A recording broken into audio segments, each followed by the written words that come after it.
sant ko bu baax gërëm ko moom El Hadj Malick Cissé ci xibaar yooyu mu ñu andiloon ci maraf bi mbokk yi dellu soit ak jàmm ci seen bloc d'information la Total ni ma leen ko xamalee lu ñuy waxtaanee tey ci plateau bi jëm lu xew ca biir université Cheikh Anta Diop bu Ndakaaru ay coowal étudiants yi xam ne ñoo ngoon ca fac droit ak yeneen sax faculté te ñenn ñi ñu dàq leen ñenn ñi ñu aj seen i inscription am ay coow yoo xam ne dem na ba ñu yóbbu mbir yi ca Cour suprême nan la ñuy def ba liiti fac droit jàmm mën faa dellu soit université Cheikh Anta Diop itam jàmm mën faa soit loolu mooy solo su waxtaanu tey ji xam nañ am nañu mbégte dalal ci plateau bi Seydina Issa Rouhou Laye Diop na wax turu coalition bi damay yem ci coordinateur coalition article 118 Lux Mea Lex ak kiiti Pape Abdoulaye Touré étudiant bu faculté des sciences juridiques et politiques toogal fi itam waa COCC alors Seydina sànq ba ñu jeexal ñoo ngi doon taxaw ci mbiru procédure bi yéen ne ngeen ne defoon ngeen demande de grâce boo xam recours en grâce boo xam ne lii ci recteur bi nee na leen mënu cee fi antu fi mu toll nii ndax lii xew fële ca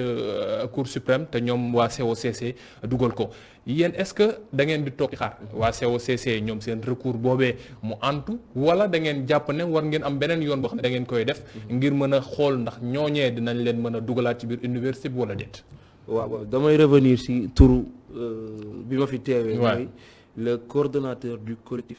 pour la défense des intérêts de l'étudiant de la FSJP. toog xaar nag mosul doon loo xamante ni nii envisagé nañ ko. parce que lu ñu sanctionné injustement say camarades ba pare nga àndoon ak ñoom ci liggéey ba pare nga toog di xaar donc waajuñu ko benn yoon.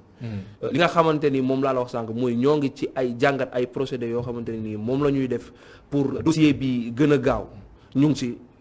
waaye doo doonul loo xamante ni nii ñoŋagul donc ñu toog ci plateau bi di ko divulguer ñu ngi koy topp au niveau interne. mais loo xam ne ci mbir weeru juillet la woon su ma juumul su fekkee dama juum ngeen rectifié ma ba décision bi génnee ak léegi ñoo ngi au mois d'octobre xam nañ ne faculté loolu dinañ ci dellu si itam ba ci kanam fi mu toll nii session unique lañ nar a def soo leen naree toog ci gënti xaar est-ce que nekkul loo xam ne dañuy nekk luy gënti sànq ndongo yooyee xam ne ñoom war nañoo def seen examen war nañoo xool ndax dañuy valider wala déet seen année. waaw temps bi le temps a toujours été notre ennemi. temps bi moom suñu ennemi la mos a doon parce que bi nga xamante ni nii ñu ngi ci procédure yi. dem nañu gis recteur. parce que décision administrative dafay ànd ak li nga xamante ni mooy privilège du préalable. waaye privilège du préalable boobu bu fekkee dañu ko exécuter décision administration bi mën na sànq lu étudiant bi mën nañu ko kii le privilège peut être frappé de sursis. maanaam ñu ne kat décision bi dañ koy étudiant bi continuer di jàngi ak yu demee noonu dem nañu aussi pour demander lu mel noonu au recteur di ci waxtaan ak moom waaye biñ ciy waxtaan ak moom antuwul si jamono yooyu si la ñuy dugalee suñu camarades yi dugalee recours cour suprême bi nga xamante ne nii dugal na recours suprême ñun sax amul benn semaine bu jàll boo xamante ni tooguñu ak recteur ci question bi waaye mbir bu amee université ñëpp dañuy sàkku ñu def ko ci ak dal te ñun ay étudiants la jàng ñu université loolu moo waral lépp ñu doon ko jéem a amal ci ak dal waaye mosuñoo jóg ci di diisoo ak recteur bi ak yeneen autorités yoo xamante ne nii c'était autour de la question pour que ñu indi ay saafara ci mbir moomu waaye bi ñuy indi mbir moomu bi ñuy saafara di waaj a jege si la ñu yëg ni ñii kat dugal nañu recours cour suprême recours boobu nag moo waral recteur bi rétracté wu situation bi parce que décision bu mu mënoon a jël par rapport à cette situation bu cour suprême prononcé woo moom décision am day caduc sur immédiatement loolu moo tax mu ne woon kat mënatuñu entamé def dara dans ce sens. mais terewul comme ni ma la ko expliqué. taxul benn yoon ñun ñu toog croiser les bras. parce que ñi ñu àndal ay étudiants la yoo xamante ni dañ doon xeex ngir ak yelleefu étudiants wu université Anta Diop. en général et de la faculté de droit en particulier donc ñun parewuñu benn yoon pour abandonner leen sur le terrain de l'oubli. voilà est-ce que y a possibilité est-ce que am na buntu boo xam ne ubbi ngeen ko ñoom waa COCC seen mouvement bi xam ne def nañ ko ak ñoom Pape Abdoulaye Touré ak ñoom seen ba yóbbu recours bi ci fële Cour suprême est-ce que am na buntu boo xam ne ubbi ngeen ko ngir mën a allié wu ak ñoom ngir yeggale recours boobee su fekkee pression lay nekk wala beneen démarche boo xam ne da ngeen ko wala fi mu toll nii yéen seen yoonu bopp rek ngeen nar a def. waaw xam nga bu ñu nee un syndicaliste. ak syndicaliste faculté bu mu mën a doon. ak coalition bu mu mënti bokk. li nga xamante ne nii moo ko yitteel lenn la moo leen yitteel ñoom ñëpp c'est la défense de l'intérêt estudiantin. bu fekkee ni loolu moo leen yitteel gisuma benn inconvénient à ce que ñu ànd ak ñoom. waaye day toll jamono yoo xamante ni day am mbir yoo xamante ni dañ koy nourrir entre nous ba dootuñu mën a ànd. à notre niveau bi nga xamante ne ni sanction yi am na ñun dañu dem gis la coalition gagnante avec la Renaissance ñu ànd ak ñoom moo waraloon collectif bi boo xoolee am na yeneen faculté ci bokkoon boobu jamono yeneen problème la université doon jànkonteel bi ñuy demee di dox loolu jamono boobu it tàllal nañ leen loxo ñu ñëw ba am na benn ak ñaari réunion yoo xamante ni nii on a fait ensemble dans le bureau du recteur waaye bi mu demee ba jamono di avancer ba ñoom ñu jël seen yoonu bopp defi leneen ak yeneen yoo xamante ni daf ci xew te duñu toog ci plateau bi di ko wax ñun dañu taxaw amalaat ab seetlu bi ñu amalee seetlu ba gisuñu lu ko waral ñu woowaat leen waaye ñoom dañu continuer si lancé bi nga xamante ni si la ñu nekkoon ba fi mu toll ni exclure ñu ànd ak ñoom ci benn combat parce que li nga xamante ni tey jii moom la ñuy xeex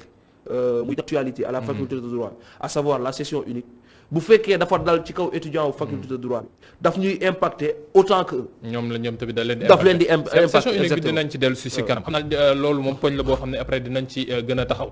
Touré li ngeen wax ndax dafa mel ne yéen ñëpp dem ngeen gis recteur maanaam ñi xam ne ñoom ñëpp coow mi am na daal ay daan dal na seen kaw dem nañ gisi directeur lan moo nekkoon problème bi ba mënoo leen am entente ak recteur en tant que tel est-ce que lim leen proposé moo nekk loo xam ne da leen doyul wala li ngeen waxtaanee da ngeen doon ragal mu utiliser ko contre yéen wala da ngeen jàpp ne mbir yi daal li ci gën mooy ngeen def ci cour suprême ndax foofu la mbax ne doonee benn su jëlee décision rek mbir yi dañ koy appliquer par la force. waaw pour nga dafa am lu ñu war a préciser que ñun bon xam nga yaa ngi ko doon laajte sànq conseil de discipline bi ñu ngi ko amal le vendredi 2 juillet. le lundi 5 juillet lañ tuddee sanctions yi. sanctions yi oui. bu sanctions yi génne mu metti suñu côté trop ñun waa coalition CEVCC bi nga xamante ni dañoo déclaré woon au premier que ni ñun ñoo gagné élection amicale fac droit ñu ne lii lu mu mën a nekk ñu consulter suñu pôle d'avocat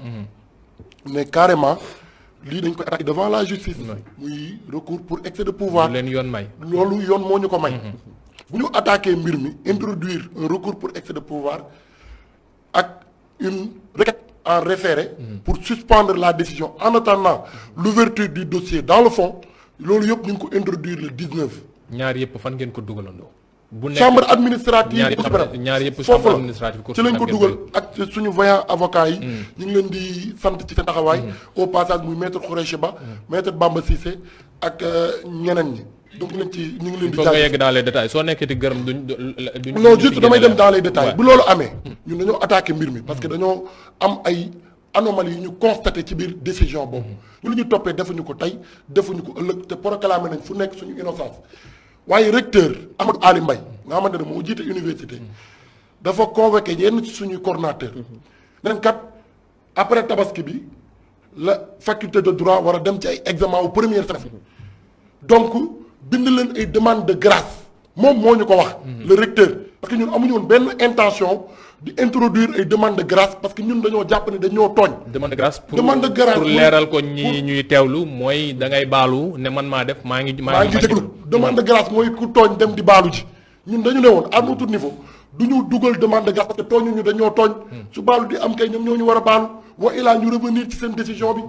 mais moom recteur Ahmadou Ali Mbaye moo woo yenn suñuy coordonnateur nañu waxal boo yëpp ñu dugal demande de grâce su ko defee mu mën a def clémence ngeen mën a dem defi examen au premier semestre. plus de 100 demandes de grâce donc. non plus de 34 concernant notre coalition. gars yi du siyaade ñu bu ñu ne waaw léegi amul problème dañu dugal pour ñu mën a dem defi examen au premier semestre ndekete en réalité son intention première c'était pas de mu baal nit ñi pour ñu dem defi examen parce que après lañ ko xam. ci nan. non seulement ci nan parce que ku leen wax demande de grâce moom ça veut dire que dina ko étudier pour xool ndax mën na leen baal ngeen def defi ji seen examen premièrement bu ñu defee demande de grâce yi revenirul ci décision bi ñun defuñu examen bu premier semestre te loolu moo nekkoon soubassement wu demande de grâce bi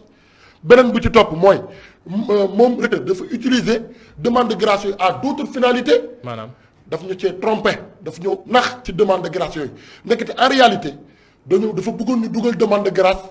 moom ci jëmmi boppam xam ne ni cette sanction là à l'égard de nous c'est une sanction injuste arbitraire dëgg bu cour suprême ubbee dossier bi ñun ñooy am dëgg léegi pour anticiper loolu moo tax ñu loolu ñu ay demande de grâce ñu dem devant le juge des référés mu jël suñu demande de grâce yépp jox ko ses avocats il a des avocats le recteur jox ko ses avocats avocat bi ñëw ba ci juge des référés naan y a pas un sérieux doute sur l'acte administratif attaqué parce que étudiants yi seen jëm bopp ñoo ñëw di baalu àq kon ñoom dañoo nangu ne ñoo tooñ loolu moo waral c'était basé sur des faits. yaa leen bind ay kayit jox leen. merci beaucoup donc daf ñoo trompé daf ñoo nax ci kii boobu ñu nangu ko rek te mu metti ñu trop mais loolu il fallait que ñu wax ko devant toute l'opinion pour wax ni le recteur Ahmadou Ali Mbaye est animé d'une mauvaise foi. déedéet bul yegg bul non yegg bul yegg parce que foofu su fekkee ne da nga ko bul yegg foofu. non su fekkoon bëggoon nañoo baax. est-ce que mënuñu comprendre ne maanaam yéen rek li ngeen dem ci yoon itam moo tax mu xalaat loolu. ñu gisee neneen sama wax. waay ma daaneel rek su fekkoon recteur carrément que ni comme nu mu ko reconnaître dans son bureau que sanctions yi dafa lourd. c'est des sanctions vraiment lourdes. yoo xamante ne teg na ko suñu nopp su fekkoon bëggoon na mbir mi yëpp réglé wu mais na bàyyi suñu requête en référé bi dem luy jar mu ut ay avocats def ñu demande de grâce su ko defee juge des référés suspendre coow li jeex. ñun ñëpp ñu demaat continuer suñuy étude mais il ne l'a pas fait suñu grève de la faim bi. bu ñuy grève de la faim le jeudi 27 devant le rectorat. bu mu ñu recevoir après 36 heures de grève de la faim. dans son bureau le vendredi 28. daf ñu recevoir. nañu bon votre situation m'inquiète vraiment donc il va falloir que man ma organiser waat beneen conseil de discipline pour xool étudier cas par cas mën leen a réinsérer waat ci circuit bi. boobu fekk na yéen seen premier appel bi ngeen defoon yoon gàntal na ko. boobu fekk yoon gàntalu ko parce que même si j'étais référé boobu naa ci ñëw après. mais recteur bu ñu defee suñu grève de la faim bi mu wooñu lu mu defalee mooy dinañ organiser conseil de discipline nu mu gën a gaawee. et yéen sax 2 mois de vacances yi seen arrangement la parce que ça va nous permettre ci biir 2 mois yi ñu organiser conseil de discipline organiser leen examen comme tey jot ngeen a tardé yenn matière ñu organiser leen ko ngeen def examen comme ça retour bi di ngeen rek ànd ak seen camarade le recteur lui-même le recteur Ahmadou Ali Mbaye il a reconnu que ces sanctions là c'est des sanctions injustes à notre égard donc mais loolu ñu constaté nañ ko wax nañu benn yoon du ñaari yoon loo xamante ne def ko. maanaam yéen ñi ay futurs avocats dañu duppe. daf ñëw duppee te bu mu ñuy duppee dafa bàyyi ba moment pour parce que examen yi c'était à 72 heures des examens mënuñu dugal leen demande de grâce. ma xool nu may def ba ngeen def examen. mais loolu étudiant boo ko wax te jàng rek ñor ko da koy def. d'accord da koy def donc loolu. léegi li nekk Cour suprême ndax.